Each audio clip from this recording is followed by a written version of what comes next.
The gas station outside Tulsa was the kind you forget as soon as you leave it. Bright white lights, rows of snacks that all looked the same, the faint smell of burnt coffee hanging somewhere near the counter. I had been driving for hours and only stopped because my eyes were starting to feel heavy and I needed caffeine before getting back on the highway. There was one person ahead of me at the register. An older man stood at the counter in a faded green jacket with a small veteran's patch stitched near the shoulder. His posture was straight in a careful way. Some older soldiers carry themselves even when their bodies have slowed down. He poured a small pile of coins onto the counter and began counting them, nickels and a few dimes. The clerk waited patiently, leaning on the register with the quiet politeness of someone used to late-night customers. The man counted once, then again. When he finished, he looked at the clerk and said quietly, "I'm $1 short."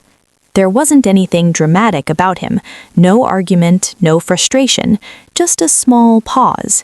He studied the coins again, like he might have missed something the first time. I don't remember deciding to help.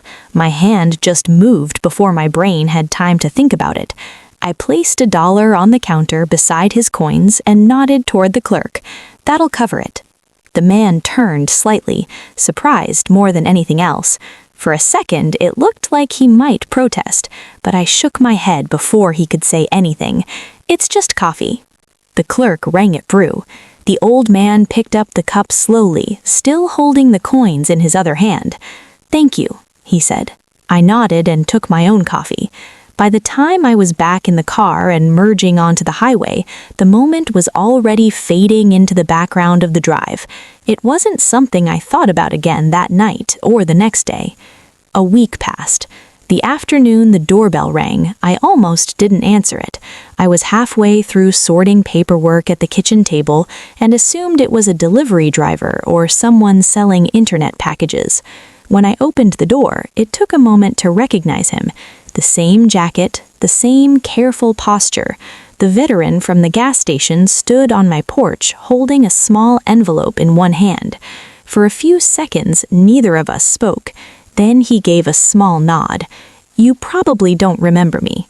I did once the memory rearranged itself. "The gas station," I said. He smiled faintly. "That's right." I stepped aside and offered him a chair at the kitchen table. He sat down slowly, like someone who had practiced exactly what he planned to say. "The clerk helped me find you," he explained. "Remembered the car you were driving. I made a few calls." I felt a small wave of embarrassment hearing that. "It was just $1, I said. He placed the envelope on the table, but didn't slide it toward me yet. "I know." For a moment, he stared at his hands, which were folded carefully together. "That morning, I'd been at the VA office," he said. "Paperwork, benefits, review, one of those meetings that reminds you how complicated life gets after service." His voice stayed steady, but there was something tired beneath it. I realized afterward I didn't even have enough cash for coffee. The room stayed quiet for a moment. "It wasn't the $1 that stuck with me," he continued. "It was the way you did it." I wasn't sure what he meant. "You didn't make a show of it. You didn't ask questions.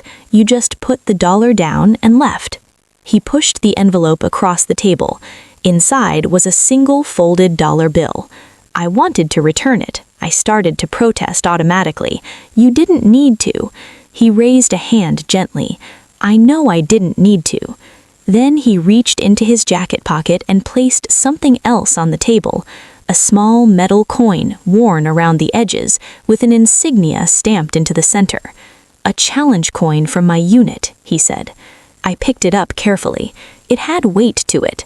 "You can't give me this," I said. His expression didn't change much, but there was a quiet certainty in it. I waited. "It's closure." He leaned back slightly in the chair.